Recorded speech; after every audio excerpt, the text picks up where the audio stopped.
यह है दुनिया की सबसे ऊंची मूर्ति, जो 182 मीटर की विशाल प्रतिमा है। भारत में सिर्फ 40 महीनों में खड़ी कर दी गई।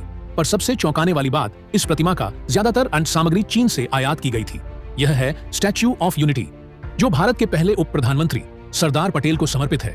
वो शख्स जिन्होंने बिखरे हुए रियासतों को जोड़कर भारत को एक राष्ट्र बनाया। लेकिन इतनी बड़ी प्रतिमा आखिर बनी कैसे? इंजीनियरों ने सबसे पहले एक छोटा मॉडल बनाया, फिर उसे अनुपात में लगातार बड़ा किया। 3D स्कैनिंग की मदद से पूरी प्रतिमा को डिजिटल मॉडल बन में बदल दिया गया और इस डिजिटल डेटा के आधार पर जिप्सम की बड़ी बड़ी प्लेटें तैयार की गईं। इन प्लेटों को काटकर रेत के सांचे बनाए गए, फिर उन सांचों में पिघला हुआ कांस्य भरा गया। जब धातु जम गई तो हर सांचा एकदम सही आकार की कांस्य प्लेट बनकर तैयार हो गई और इन प्लेटों को निर्माण चीन में ही किया गया था और बड़े बड़े जहाजों में भरकर भारत भेजी गई। अब बारी थी असली चुनौती की। इस दैत्याकार प्रतिमा को खड़ा करने की। पहाड़ों को समतल किया गया, मजबूत नींव के लिए भारी मात्रा में स्टील और कंक्रीट डाला गया। फिर नींव के ठीक बीच में 2 विशाल कंक्रीट के गोल स्तंभ खड़े किए गए।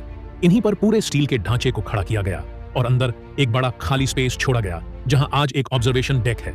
जब ढांचा तैयार हो गया तो लगभग 6000 कांस्य प्लेटों की जड़ी लगाने का काम शुरू हुआ। प्लेट दर प्लेट लगाकर 1-1 इंच फिट किया गया और अंत में 1700 टन वजन की यह विशाल मूर्ति बनकर तैयार हो गई।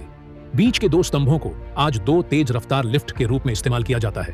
पर्यटक टिकट लेकर ऊपर के व्यू पॉइंट तक पहुंचते हैं, जहां से बादलों के बीच तैरते हुए जैसा नजारा दिखाई देता है।